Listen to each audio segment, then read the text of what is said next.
Machiegni kendo familia moro mawuok Kisumu ywago ratiro kod duoko malong'o bang' tho magalagala mar nyathigi manyako ma jahigni 17 mane somo e skund sekondar manyiri ma Alara. Familia no wacho ni ne ok omigi wach moro amora kotenore gi tuo mar nyargi, ka koro gidwaro mondo tim nonro matut mar konyogi yang adier e wi gima dinikel tho mar nyathino e skul. Millicent Adhiambo nigi ler mathoth. Kuongigo ne wuon nyithindo ni nyathi ni e critical dakika achiel ginyise ni nyathi osetho. Kapenjo ni nyathi ang'o monego, ni nyathi noa e kitanda kama ne ninde e kitanda mapiny to luar piny to tho. Tho mapoya mar japuonjre Marian Owino e skund sekondar ma Alara mayudore e sub-county ma Kisumu West koro weyo chuny lit kod penjo mathoth ne familia mare.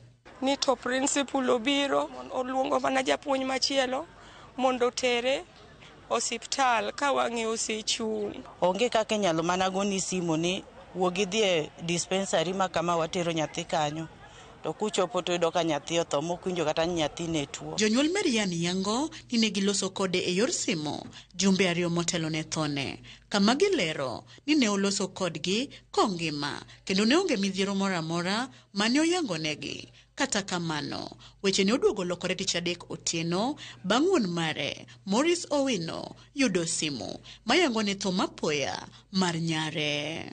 2 weeks back agocho ne nyathi skul e simu mar reception to nyisa ni Marian awuo godo, to biro monyisa ni mama nayudo pocket money mani oro na, baba be nooro na matis, koro an gi pesa maber, nago asante. Tanyiso nyathi ni amano koro ber somo mana matek, kiki perform kaka ni perform last time. Mane mawuoyo ne nyathi mogik, to koro simu bigona kendo ni nyathi otho, oginyisa nango motimo na nyathi. Waimare Josephine Anyango siro wechegi koyango buok, chuny lit kod kuyo masani familia no kaloe. En lit kabisa ne wan, kendo keno mor ne wan kaka familia. Kech waluzo nyathi maduong' kabisa, wito nyathi ma ja form 3 ok en tich mayot ahinya. Karet Akeyo ma en min Marian wachno koro weyo kod kiyondko, lit kod kuyo matamre gi nono. Tok nogona kata simu ni nyathi tuo mondo adhi atero osiptal.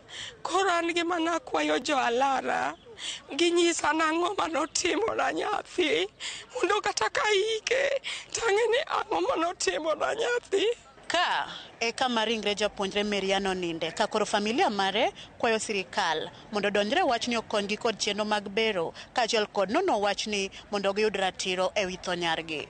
Adwaro sirikal mondo donje wachno mondo ng'ina nang'o manotimo nyathi mane an go, kata ka nolor nyathi mane healthy mane an go mane an go seche duto. Wakwayo sirikal mondo yo chung' kodwa, wayud kaka dwa tim postmortem mondo wang'e kuma thogni nowuoke, mondo mi wabed gi kwe, kata ken tuo moro manyien godo to pandore mokwang'eyo, nikech gisani chunywa wacho gik mang'eny. Kata kanya en odiochienge mochopo tho nitie, dhano tho, but at least wang'e ni nyochalo nade kata ang'o manyo kelo tho mare. Korka kore kanoloso e yor ong'we yamo, japuonj maduong' ma Alara Mikai Agneta oyango wachno mowacho ni koro nitie lwet obila.